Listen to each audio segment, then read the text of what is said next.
حافظ و قاری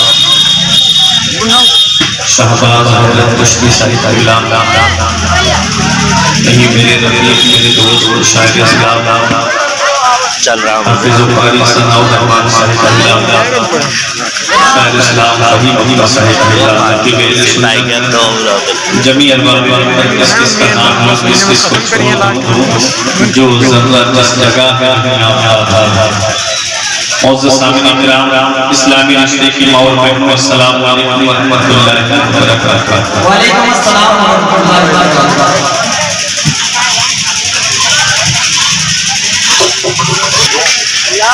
الحمدللہ رب المشرقین ورب المغربین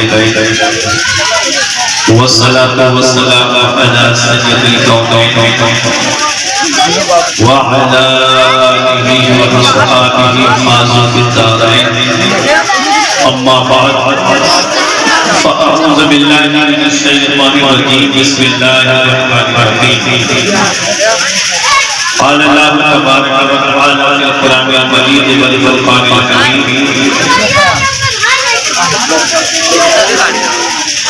يا أيها الذين آمنوا اتقوا الله وكونوا مع الصادقين وقال الله تبارك وتعالى في مقام آخر ألا إن أولياء الله لا خوف عليهم ولا هم يحزنون الذين آمنوا وكانوا يتقون لهم البشرى في الحياة الدنيا وفي الآخرة لا تبديل لكلمات الله وذلك هو الفوز العظيم آمنت بالله صدق الله العظيم وصدق رسوله النبي الأمين الكريم ونحن على ذلك لمن الشاهدين والشاكرين والحمد لله رب العالمين۔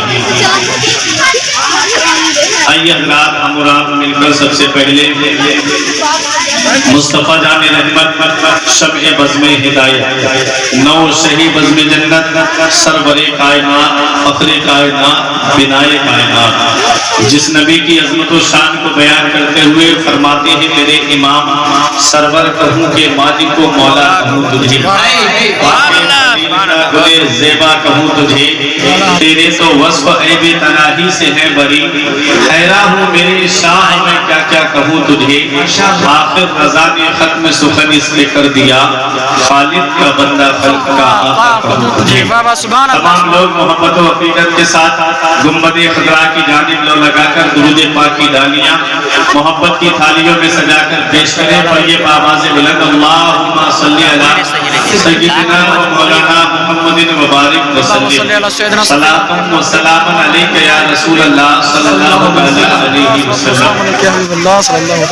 سر شام سے یہ پروگرام چل رہا ہے اور کل بھی آپ حضرات نے تقریباً رات کے 2 بجے تک اس پروگرام کو سماعت کیا ہے اور آج بھی آپ تمامی حضرات اس عرس مقدس کی محفل میں آپ تمامی حضرات یہاں پر حاضر ہیں۔ جب سے میں آیا تب سے کانوں میں ایک الگ ہی طرح کی فرمائشیں جاری رہی۔ کوئی بولا غازی پاک پہ تقریر کرنی ہے، کسی صاحب نے آ کر کے کہا کہ نماز کے تعلق سے بولنا ہے، کسی نے کہا کہ آپ کو اولیاء کرام کی شان میں بولنا ہے، کسی نے کہا کہ اصلاح معاشرہ پہ بولنا ہے۔ میں ایک ایسا موضوع چنوں گا کہ جس میں چاہوں کہ یہ تمام کے تمام باتیں پوری ہو جائیں۔ بس تھوڑی سی دیر آپ رات کو مجھے برداشت کرنا پڑے گا۔ میں مجرم تھا رہا کیسے ہوا، میں مجرم تھا رہا کیسے ہوا، آواز آئی دیکھ وسیلوں کی طرف، غوث و خواجہ کی طرف، اشرف و وارث کی طرف، تیری نسبت تھی میرے چاہنے والوں کی طرف، تیری نسبت تھی میرے چاہنے والوں کی طرف۔ اور ایک شاعر نے کہا تھا کہ ایسی بلندیوں کے میناروں پہ جائیے، ایسی بلندیوں کے میناروں پہ جائیے، اٹھ کر زمین سے چاند ستاروں پہ جائیے، اور عظمت جو چاہتے ہو میرا مشورہ سنو، اللہ کے ولی کے مزاروں پہ جائیے۔ عظمت جو چاہتے ہو میرا مشورہ سنو، نعرے رسالت مسلک اعلیٰ حضرت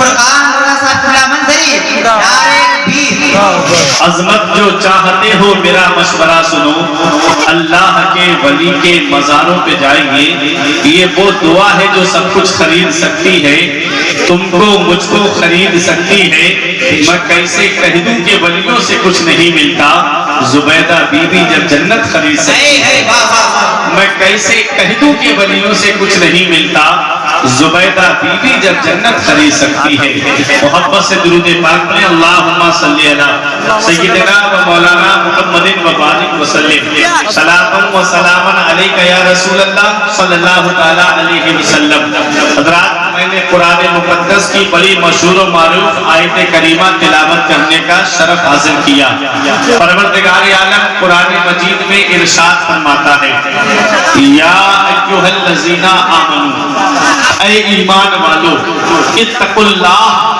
اللہ سے ڈرو وَكُونُوا مَعَ الصَّادِقِينَ اور سچوں کے ساتھ ہو جاؤ اس آیت کریمہ میں پروردگار عالم نے ایمان والوں سے خطاب فرمایا اے ایمان والوں مفسرین کرام فرماتے ہیں پورے قرآن میں جہاں جہاں یا ایھا الذین آمنوا فرمایا ہے وہاں وہاں مدینے والے مصطفیٰ کی امت مراد ہے ہم کتنے خوش نصیب ہیں پروردگار عالم نے پہلے انبیاء کرام کی امتوں کو پکارا تو کسی کو اس کے نام سے پکارا کسی کو پیغمبر کے نام سے پکارا رب نے قوم نوح کو پکارا تو فرمایا یا قوم نوح رب نے قوم سمود کو پکارا تو فرمایا یا قوم سمود رب نے قوم عاد کو پکارا تو فرمایا یا قوم عاد کہیں رب نے فرمایا اصحاب ایکا کہیں رب نے فرمایا اصحاب الاخدود کسی کو کھائی کے نام سے منسوب کیا کسی کو بستی کے نام سے منسوب کیا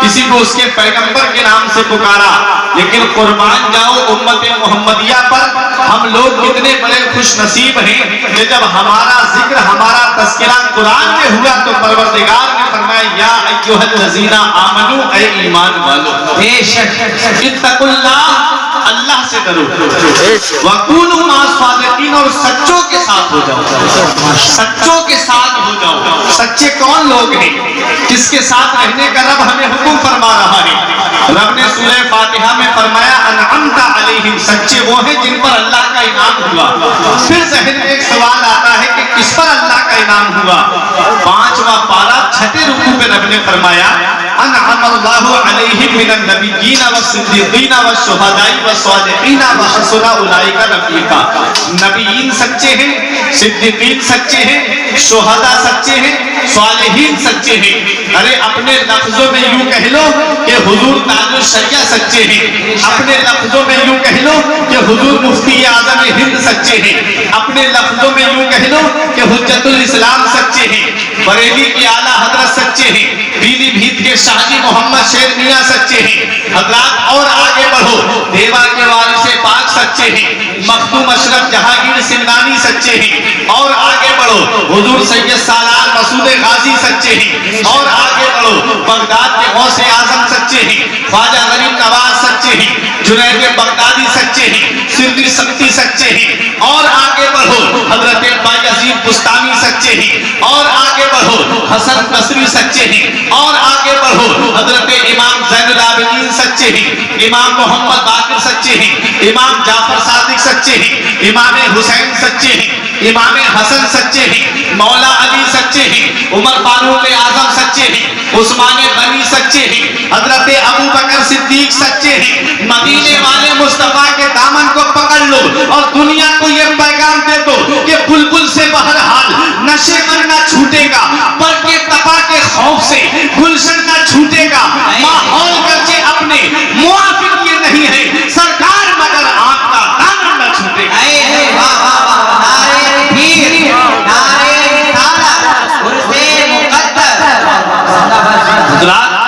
تو نبیین سچے ہیں صدیقین سچے ہیں شہداء سچے ہیں صالحین سچے ہیں حضرات اب میں نے جو دوسری آیت پڑھی تھی الا ان اولیاء اللہ ولیوں کے تعلق سے دیکھیں ان کا مقام کیا ہے حضرات رب نے فرمایا سچوں کے ساتھ ہو جاؤ، سچوں کے دامن کو پکڑ لو۔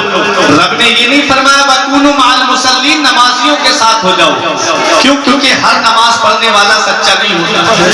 ادھر نماز پڑھی، مسجد سے باہر نکلے، جس امام کے پیچھے نیت باندھ کے کھڑے ہوئے، چوراہے پہ کھڑے ہو کے اسی امام کی یہ قوم کا میری فرد برائی کرتا نظر آتا۔ پتہ چلا ہر نماز پڑھنے والا سچا نہیں ہوتا۔ نماز تو وہ بھی پڑھتے ہیں، حضور نے جن کے بارے میں فرمایا کہ ان کی نمازوں کے سامنے تم اپنی نمازوں کو ہیچ سمجھو گے، ان کے روزوں کے سامنے تم اپنے روزوں کو ہیچ سمجھو گے۔ وہ قرآن پڑھیں گے لیکن حلق سے نیچے نہیں اترے گا۔ حضرات تو بتانا مقصد یہ تھا کہ رب نے قرآن میں فرمایا سچوں کے ساتھ ہو جاؤ۔ رب نے یہ نہیں فرمایا وَكُونُوا مَعَ الصَّائِمِينَ، روزے داروں کے ساتھ ہو جاؤ۔ کیوں؟ کیونکہ روزہ رکھ کر کے انسان غیبت کرتا ہے، روزہ رکھ کر کے بعض انسان چغلی کرتے ہیں۔ حضرات رب نے فرمایا سچوں کے ساتھ ہو جاؤ۔ رب نے یہ بھی نہیں فرمایا وَكُونُوا مَعَ الْحَاجِّينَ، حاجیوں کے ساتھ ہو جاؤ۔ کیوں؟ کیونکہ ہر حج کرنے والا بھی سچا نہیں ہوتا۔ کچھ ہیں جو حج کرتے ہیں رب کی رضا کے لیے، اور کچھ ہیں جو اپنے نام کے ساتھ میں صرف ٹائٹل لگوانے کے لیے حج کرتے ہیں۔ جیسے ہم نے دیکھا کہ ایک جگہ مسجد کے اندر ایک پنکھا لگا ہوا تھا، اور گاؤں کے ایک حاجی صاحب نے پنکھا دیا تو اس کے اوپر اپنا نام نہیں لکھوایا لیکن حاجی کو نام ضرور لکھوایا۔ تو یہ کیا ہے؟ یہ دکھاوا ہے۔ حضرات اب بتانا مقصد یہ ہے کہ ہر حج کرنے والا بھی سچا نہیں ہوتا۔ رب قرآن میں فرماتا ہے وَكُونُوا مَعَ الصَّادِقِينَ، سچوں کے ساتھ ہو جاؤ۔ جو سچا ہوگا وہ نماز رب کی رضا کے لیے پڑھے گا، جو سچا ہوگا وہ روزہ رب کی رضا کے لیے رکھے گا، جو سچا ہوگا وہ حج رب کی رضا کے لیے کرے گا، جو سچا ہوگا وہ زکات اپنے رب کی رضا کے لیے دے گا۔ حضرات گرامی رب نے قرآن میں فرمایا سچوں کے ساتھ ہو جاؤ، سچوں کے دامن کو پکڑ لو، سچوں کے دامن سے وابستہ ہو جاؤ، سچوں کے دامن سے لپٹ جاؤ۔ حضرات گرامی جب سچوں کے دامن کو پکڑ لو گے، جب سچوں کے دامن سے وابستہ ہو جاؤ گے، پھر تم کو نہیں دیکھا جائے گا، تمہارے سچوں کو دیکھا جائے گا، تمہارے اچھوں کو دیکھا جائے گا۔ آؤ انہی سچوں میں سے میں ایک سچے کا ذکر کرنے جا رہا ہوں، انہی اچھوں میں سے ایک اچھے کا میں ذکر کرنے جا رہا ہوں۔ دنیا تو جسے دیوانہ سمجھتی تھی، دنیا تو جسے پاگل سمجھتی تھی، لیکن مرتبہ اتنا بڑا کہ ذکر نبی کی بارگاہ میں ہو رہا ہے، چرچا نبی کی بارگاہ میں ہو رہا ہے، نام نبی کی بارگاہ میں لیا جا رہا ہے۔ جسے دنیا والے دیوانہ کہیں، جسے دنیا والے پاگل کہیں، اس کا مقام و مرتبہ اتنا بلند و بالا کہ مدینے والے مصطفیٰ صحابہ کے جھرمٹ میں ارشاد فرمائیں اے میرے صحابہ سنو، جیسے تم مجھ سے محبت کرتے ہو، قرن میں میرا ایک دیوانہ رہتا ہے، قرن میں میرا ایک عاشق رہتا ہے جسے اویس قرنی کہا جاتا ہے، وہ مجھ سے بڑی محبت کرتا ہے۔ ابو بکر صدیق بیٹھے ہوئے ہیں، عمر فاروق اعظم بیٹھے ہوئے ہیں، عثمان غنی بیٹھے ہوئے ہیں، مولا علی بیٹھے ہوئے ہیں۔ حضرات نبی ارشاد فرماتے ہیں اے ابو بکر تم نے میرا حسن دیکھا مجھ سے محبت کی، اے عمر تم نے میرا اخلاق دیکھا مجھ سے محبت کی، اے علی تم نے میری سیرت دیکھی مجھ سے محبت کی۔ مدینے والے مصطفیٰ ارشاد فرماتے ہیں قرن میں میرا جو عاشق رہتا ہے، قرن میں میرا جو دیوانہ رہتا ہے، اس نے بظاہر مجھے نہیں دیکھا ہے، مجھ سے محبت کرتا ہے، مجھ سے پیار کرتا ہے۔ صحابہ نے عرض کیا یا رسول اللہ جب وہ آپ سے اتنی محبت کرتے ہیں، جب وہ آپ سے اتنا پیار کرتے ہیں تو وہ آپ کی بارگاہ میں آئے کیوں نہیں؟ سہیب روم سے آ گئے، سلمان فارس سے آ گئے، بلال حبشہ سے آ گئے، یا رسول اللہ یمن تو کوئی دور نہیں ہے، وہ آپ کی بارگاہ میں کیوں نہیں آئے؟ نبی نے ارشاد فرمایا ان کی بوڑھی ماں ہے اور وہ اپنی بوڑھی ماں کی خدمت میں لگے رہتے ہیں، وہ اپنی ماں کی خدمت کرتے رہتے ہیں۔ اللہ اکبر۔ اے پیارے مسلمانوں، نبی کا دیدار بظاہر نہیں کر پائے لیکن تاریخ بتاتی ہے مدینے والے مصطفیٰ نے ارشاد فرمایا اے علی اے عمر تم دونوں کی ملاقات میرے اویس سے ہوگی، تم جب اویس کے پاس جاؤ تو میرا سلام کہنا اور میرا یہ پیرہن شریف، میرا جبہ شریف میرے اویس کو دینا اور اس سے کہنا کہ میری گناہگار امت کے لیے مغفرت کی دعا کرے، میری گناہگار امت کے لیے بخشش کی دعا کرے۔ آؤ ذرا دیکھو یہی اویس کرتی ہے۔ ایک دن عمر فاروق اعظم نے کچھ لوگ یمن سے آئے تھے حج کرنے کے لیے، ان سے پوچھا کیا تم میں سے کوئی یمن سے آیا ہے؟ کئی لوگ کھڑے ہو گئے، آپ نے فرمایا وہ لوگ بیٹھ جائیں، وہ کھڑے رہے جو یمن میں قرن سے آئے ہیں۔ سب لوگ بیٹھ گئے، ایک شخص کھڑا رہا، عمر فاروق اعظم کہا کیا تم اویس کو جانتے ہو؟ تو اس کی زبان سے نکل گئے، یہ چچا زاد بھائی تھا اویس قرنی کا، جو اویس قرنی جب گلیوں سے گزرتے تھے تو ان کے اوپر پتھر مارتا تھا، ان کے اوپر بچوں کا اشارہ کرتا تھا، وہ بچے کنکریاں اور پتھر اور ڈھیلے مارا کرتے تھے۔ اویس قرنی ان بچوں سے کہتے تھے اے بچوں مجھے موٹے موٹے پتھروں سے نہ مارا کرو، مجھے چھوٹے چھوٹے پتھروں سے مارا کرو، کیونکہ جب مجھے موٹے پتھر تم مارتے ہو میرے جسم سے خون نکلتا ہے، میرا وضو ٹوٹ جاتا ہے، میرے کپڑوں کو وہ خون ناپاک کر دیتا ہے، اس لیے بچوں مجھے موٹے موٹے پتھروں سے نہ مارا کرو، مجھے چھوٹے چھوٹے پتھروں سے مارا کرو تاکہ میرے جسم کو چوٹ تو لگے لیکن میرا وضو نہ ٹوٹے۔ ذرا سوچو جسے دنیا والے پاگل کہیں، جسے دنیا والے دیوانہ کہیں، اس کا مقام و مرتبہ، اس کا ذکر نبی کی بارگاہ میں ہو رہا ہے، اس کا مقام و مرتبہ نبی بیان فرما رہے ہیں۔ دیوانے کی نظروں کو جہاں دیکھ رہا ہے، دیوانہ خدا جانے کہاں دیکھ رہا ہے، دیوانے کو تحقیر کی نظروں سے نہ دیکھو، دیوانہ بہت سوچ کے دیوانہ بنا ہے۔ حضرات گرامی، عمر فاروق اعظم سے اس شخص کی زبان سے یہ نکل گیا حضور کس دیوانے کی بات کر رہے ہیں، حضور کس پاگل کی بات کر رہے ہیں؟ ارے وہ تو جب گلیوں سے گزرتے ہیں بچے ان کے اوپر پتھر مارتے ہیں۔ عمر فاروق اعظم نے فرمایا زبان کو روک لے، جسے تو دیوانہ کہہ رہا ہے، جسے تو پاگل کہہ رہا ہے، میں نے اپنے کانوں سے سنا ہے نبی اس کا مرتبہ بیان کر رہے تھے، نبی اس کی شان کو بیان کر رہے تھے، تو اس کے بارے میں ایسا کیوں بول رہا ہے؟ اب یہی عمر فاروق اعظم ہے، مولا علی شیر خدا ہے، گئے قرن کے اندر یمن میں پہنچے، اویس قرنی کو تلاش کیا لیکن پتہ نہیں چلا، اور آپ جب قرن میں پہنچے پتہ لگایا، کہا کہ جنگل میں ہیں جو بکریاں چراتے ہیں۔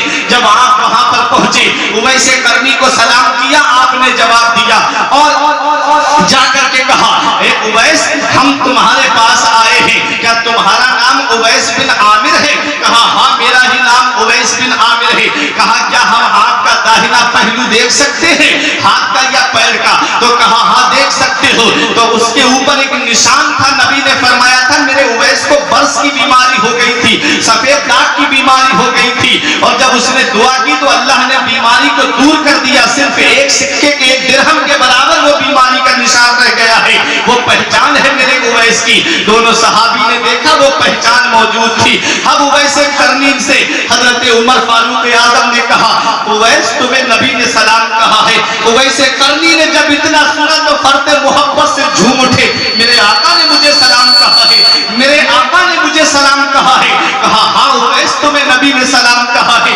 اویس قرنی کی آنکھوں میں آنسو آ گئے، پوچھنے لگے جب میرے آقا نے کہا تھا کہ میرے اویس سے میرا سلام کہنا، اس وقت میرے آقا کا چہرہ انور کیسا تھا؟ تو وہ صحابہ بتا رہے تھے کہ آقا مسکرا رہے تھے۔ حضرات پھر فرد محبت میں آ کے کہتے میرے آقا نے مجھے سلام کہا ہے، آنکھوں سے آنسو نکل رہے تھے، محبت تھی مدینے والے مصطفیٰ سے، پیار تھا مدینے والے مصطفیٰ سے، عشق تھا مدینے والے مصطفیٰ سے۔ ابو جہل بڑا بدقسمت تھا، میں کھانے میں رہا محروم رہا، بن دیکھے اویس قرنی نے بھی عشق نبی کا جام لیا۔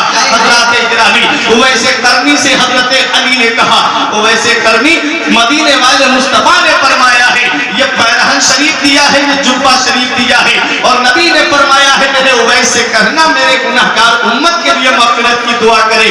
اویس قرنی وہ جبہ شریف تنہائی میں لے کر کے گئے اور رب کی بارگاہ میں عرض کرتے ہیں مولا تیرے پیارے محبوب کا یہ مبارک جبہ ہے، اس وقت تک اسے نہیں پہنوں گا جب تک تو میرے آقا کی گناہگار امت کو نہیں بخش دے گا۔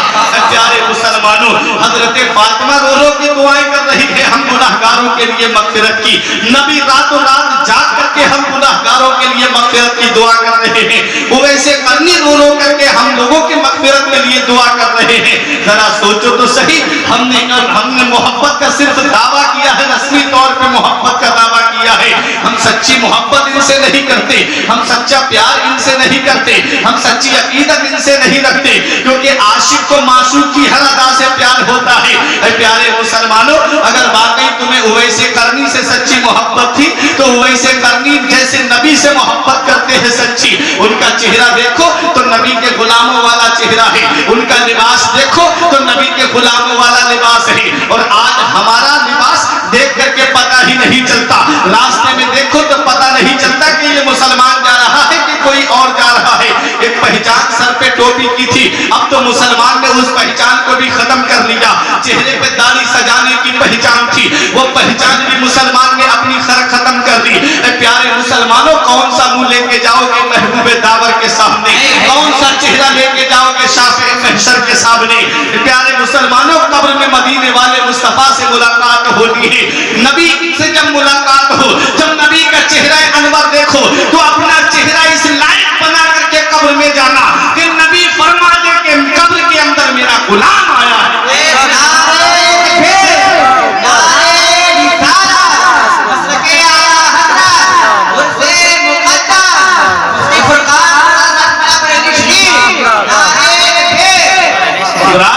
تو اویس قرنی رو رو کر دعا کر رہے ہیں، پروردگار میرے آقا کی گناہگار امت کو بخش دے۔ حضرات گرامی، حضرت اویس قرنی سید التابعین کہا جاتا ہے، خیر التابعین کہا جاتا ہے، کیونکہ نبی کا دیدار بظاہر نہیں کر پائے تھے حضور کے زمانے میں، لیکن بظاہر نبی کا دیدار نہیں کر پائے تھے۔ حضرات گرامی، کس وجہ سے؟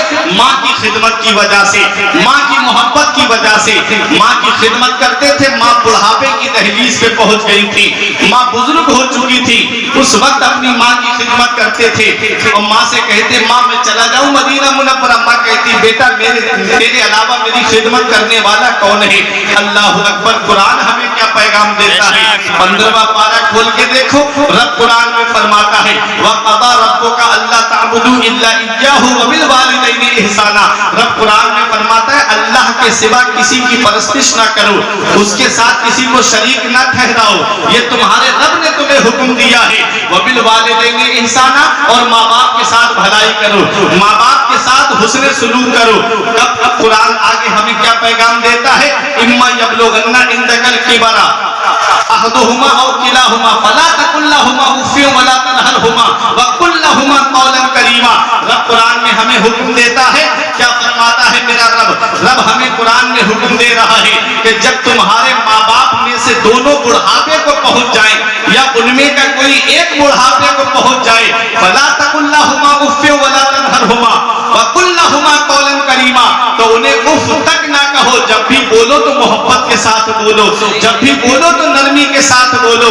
وَاخْفِضْ لَهُمَا جَنَاحَ الذُّلِّ مِنَ الرَّحْمَةِ، رب قرآن میں فرماتا ہے اور ان کے لیے مہربانی کا بازو بچھاؤ، ان کے لیے مہربانی کا بازو بچھاؤ۔ وَقُلْ رَبِّ ارْحَمْهُمَا كَمَا رَبَّيَانِي صَغِيرًا، رب قرآن میں فرماتا ہے اور اپنے ماں باپ کے لیے ایسے دعا مانگو، ایسے دعا کرو اپنے ماں باپ کے لیے کہ اے میرے پروردگار میرے ماں باپ کے اوپر ویسا رحم فرما جیسا انہوں نے بچپن میں میرے اوپر رحم کیا تھا۔ اللہ اکبر۔ جب ماں باپ بڑھاپے کو پہنچ جائیں، قرآن ہمیں حکم دے رہا ہے کہ ماں باپ سے اف تک نہ کہو اور ماں باپ کے ساتھ بھلائی سے پیش آؤ، ماں باپ کے ساتھ محبت سے پیش آؤ۔ لیکن ہوتا کیا ہے جب ماں باپ بڑھاپے کی دہلیز پہ پہنچے، یہی اولاد کہتی ہے کہ ماں باپ نے ہمارے لیے کیا کیا ہے؟ یہ اتنا بڑا بزنس جو ہم نے کھڑا کیا ہے، یہ اپنے پیسے سے کھڑا کیا ہے، یہ اتنا بڑا مکان جو ہم نے بنایا ہے، یہ اپنی محنت کی کمائی سے ہم نے بنایا ہے۔ میرے ماں باپ نے میرے لیے کیا کیا ہے؟ ارے تیرے ماں باپ نے تیرے لیے تو وہ کیا ہے جب تجھے بولنا نہیں آتا تھا تیرے باپ نے تجھے بولنا سکھایا، جب تجھے کھانا نہیں آتا تھا تیری ماں نے چھوٹے چھوٹے لقمے تیرے حلق میں ڈال کر کے تجھے کھانا سکھایا، جب تجھے چلنا نہیں آتا تھا تیرے باپ نے تیری ماں میں انگلی پکڑ کر کے تجھے چلنا سکھایا۔ وہی انسان کہتا ہے ماں باپ نے میرے لیے کیا کیا ہے؟ یاد رکھو ماں باپ کی قربانیاں کوئی بھلا نہیں سکتا۔ ماں باپ اللہ کی عظیم نعمت ہے، اس نعمت کا پتہ تب چلتا ہے جب یہ سایہ ہمارے سر سے اٹھ جاتا ہے۔ پھر چراغ لے کے بھی ڈھونڈو گے تو ماں باپ جیسی محبت کرنے والی شخصیت تمہیں نہیں ملے گی، ماں باپ جیسا پیار کرنے والی شخصیت تمہیں نہیں ملے گی۔ حضرات گرامی، علماء کرام نے بیان کیا ہے، بزرگ فرماتے ہیں کہ 3 احسان ماں کے ایسے ہیں کہ اولاد پوری زندگی ماں کی خدمت کرتی رہے تب بھی ان احسانوں کا بدلہ نہیں چکا سکتی۔ ایک احسان یہ ہے کہ وہ 9 مہینے اپنے شکم میں رکھتی ہے، اپنے لال کو اپنے شکم میں رکھتی ہے۔ یہ احسان کوئی کم ہے؟ ذرا سوچو، عمر فاروق اعظم کے پاس میں آ کر کے ایک بڑھیا نے کہا تھا حضور میرا بیٹا مجھے بہت ستاتا ہے۔ آپ نے اس کے بیٹے کو بلایا اور بلانے کے بعد میں اس کے پیٹ پر 2 کلو کے قریب وزنی پتھر باندھ دیا اور کہا خبردار یہ پتھر تیرے پیٹ سے ہٹنا نہیں چاہیے۔ وہ شخص گیا، وہ ایک رات کاٹنا دشوار ہو گئی، گھر پہ پریشان ہو گیا، بے چین و بے قرار ہو گیا، آیا عمر فاروق اعظم کے پاس، حضور یہ پتھر ہٹا دیجیے، کھانا بھی نہیں کھایا جا رہا ہے۔ عمر فاروق اعظم نے وہ پتھر ہٹایا، تھوڑا وزنی پتھر اور باندھ دیا، 3 کلو کے قریب وزن ہو گیا۔ کہا خبردار اگر یہ پتھر تیرے پیٹ سے تیرے شکم سے ہٹ گیا تو تجھے سخت سزا دوں گا۔ اب وہ شام کو گیا، کھانا دشوار ہو گیا، سوئے تو وزن کی وجہ سے سانس دبنے لگے۔ ماں سے کہتا ہے امی میں تیرے ہاتھ جوڑتا ہوں تو یہ پتھر میرے پیٹ سے ہٹوا دے۔ صبح کو ماں لے کے آئی اپنے لال کو، کیونکہ ماں تو ماں ہوتی ہے، اولاد کتنے بھی ظلم کیوں نہ کرے ماں باپ اپنی اولاد کو معاف کر دیتے ہیں۔ رات آئی ماں اپنے بیٹے کا ہاتھ پکڑ کر کے لائی، کہتی ہے حضور میں نے اپنے بیٹے کو معاف کیا، آپ بھی معاف کر دیجئے اور یہ پریشانی والا پتھر میرے بیٹے کے پیٹ سے ہٹا دیجئے۔ عمر فاروق اعظم نے پتھر ہٹایا، اس کے بعد ارشاد فرمایا یہ تھوڑا سا وزن لے کر کے تجھے ایک رات کاٹنا دشوار ہو گئی، تو نے اپنی ماں کی اس قربانی کو کیسے بھلا دیا؟ تیری ماں نے تو تجھے 9 مہینے اپنے شکم میں رکھا، اور تیرا بوجھ کیسے اٹھایا ہوگا، کیسے گھر کا کام کیا ہوگا، کیسے گھر کے اندر کھانا بنایا ہوگا، کتنی پریشانیوں میں تیری ماں نے تیرا بوجھ اٹھا کر کے تیرے گھر والوں کے لیے کھانا بنایا، اور گھر والوں کے لیے کتنے کام ان کے اپنے شوہر کی خدمت بھی کی ہوگی، تو نے اپنی ماں کی اس قربانی کو کیسے فراموش کر دیا؟ حضرات گرامی، یہ ہے عمر فاروق اعظم سے وہ بیٹا وعدہ کرتا ہے حضور آج کے بعد کبھی اپنی ماں کے اوپر ظلم نہیں کروں گا۔ یہ ماں باپ ہے، اللہ کی بہت بڑی نعمت ہے، اللہ تبارک و تعالیٰ نے بڑھاپے میں ماں باپ دیے ہیں تو ان کی خدمت کر لو اور اپنا نام جنتیوں میں لکھا لو، اور ماں باپ کو جو ستاتا ہے اللہ تعالیٰ اس کے چہرے کی رونق ختم کر دیتا ہے، جو ماں باپ کو ستاتا ہے اللہ اس کے گھر سے برکت ختم کر دیتا ہے، جس گھر میں ماں باپ کے اوپر ظلم و ستم ہوتے ہیں اللہ تعالیٰ اس گھر سے سکون ختم کر دیتا ہے۔ اے پیارے مسلمانوں، یہ ایک پیغام ہے، آپ عرس کی محفل میں آئے ہیں، اولیاء کرام کی محبت میں یہاں پر آئے ہیں، تو ایک پیغام دل کی تختی پہ لکھ کر کے لے کر کے جاؤ کہ ماں باپ اللہ کی بہت بڑی نعمت ہے۔ پہلا احسان ماں کا یہ ہے کہ وہ 9 مہینے اپنے شکم میں رکھتی ہے، دوسرا احسان یہ ہے ماں کا کہ وہ اولاد کو جنم دیتی ہے۔ بعض عورتوں کا تو بچے کی پیدائش کے وقت انتقال ہو جاتا ہے، کتنی پریشانیاں اٹھاتی ہے عورت اس حالت میں، اور اولاد ہے کہ وہ ساری قربانیاں بھول جاتی ہے اپنے ماں باپ کی۔ آؤ ذرا دیکھو پیارے مسلمانوں، اور تیسرا احسان ماں کا یہ ہے کہ وہ اپنا خون جگر 2 سال تک دودھ کی شکل میں اپنی اولاد کو پلاتی ہے۔ یہ 3 احسان ماں کے ایسے ہیں کہ اولاد پوری زندگی ماں کی خدمت کرے تب بھی وہ اپنی ماں کی اس قربانی کا بدلہ نہیں چکا سکتا۔ ایک صحابی نے اپنی ماں کو اپنی پشت پہ سوار کر کے حج کرایا، اور آقا کی بارگاہ میں آئے، بولے یا رسول اللہ میں نے اپنی ماں کو اپنے کاندھے پہ بٹھا کر کے حج کرایا ہے، کیا میں نے اپنی ماں کے احسان کا بدلہ چکا دیا؟ نبی ارشاد فرماتے تیری پیدائش کے وقت تیری ماں کو جو درد کے جھٹکے ہوئے تھے ان جھٹکوں میں سے ایک جھٹکے کا تو نے بدلہ بھی نہیں چکایا۔ پوری زندگی کی بات کرتا ہے، یہ ماں باپ اللہ کی اتنی بڑی نعمت ہے کہ بیٹا پوری زندگی ماں باپ کی خدمت کے لیے وقف کر دے تب بھی اپنے ماں باپ کے احسانوں کا بدلہ نہیں چکا سکتا۔ ایک صحابی ہے، یمن کے نوجوان صحابی تھے، آقا کی بارگاہ میں آئے اور آ کر کے کہنے لگے یا رسول اللہ اب میں آپ کی بارگاہ میں آ گیا ہوں، واپس نہیں جاؤں گا، پوری زندگی آپ کے پاس رہوں گا۔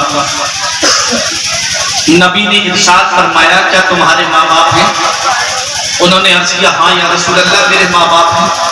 یہ ان لوگوں کے ان بیٹوں کے لیے پیغام ہے کہ جو ماں باپ کو چھوڑ کر کے اپنی زندگی الگ بسانے کی کوشش کرتے ہیں، جو ماں باپ جھوپڑی میں رہتے ہیں اور جو ایئر کنڈیشن روم میں رہ کے اپنی زندگی گزار رہے ہیں، ماں باپ سے کوئی مطلب نہیں۔ نصیحت ہے، پیغام ہے، دیکھو مدینے والے مصطفیٰ نے کیا فرمایا۔ نبی کیا فرماتے ہیں کیا تیرے ماں باپ ہیں؟ عرض کیا ہاں یا رسول اللہ میرے ماں باپ ہیں۔ صحابی سے نبی نے ارشاد فرمایا کیا تیرے ماں باپ کو یہ پتا ہے کہ تم میری بارگاہ میں آئے ہو؟ عرض کیا ہاں یا رسول اللہ اجازت لے کے آیا ہوں۔ نبی نے ارشاد فرمایا جب تم اجازت لے رہے تھے کیا تمہارے والد کو یہ پتا ہے کہ اب ان کا بیٹا واپس نہیں آئے گا، اب ان کا بیٹا میرے پاس آ گیا ہے اور واپس نہیں جائے گا ماں باپ کے پاس؟ عرض کرتے ہاں یا رسول اللہ میں بتا کے آیا ہوں کہ باقی زندگی نبی کی بارگاہ میں گزاروں گا۔ مدینے والے مصطفیٰ نے ارشاد فرمایا جب تم نے یہ کہا تھا کہ اب میں واپس نہیں آؤں گا تو تمہارے ماں باپ ہنس رہے تھے کہ رو رہے تھے؟ عرض کرتے یا رسول اللہ گلے لگ کر کے پھوٹ پھوٹ کر کے رو رہے تھے۔ انہیں پتا تھا کہ ان کا بیٹا جا رہا ہے تو پھوٹ پھوٹ کر کے رو رہے تھے. مدینے والے مصطفیٰ کے جسم میں جھجری پیدا ہوئی. آقا کھڑے ہو گئے ارشاد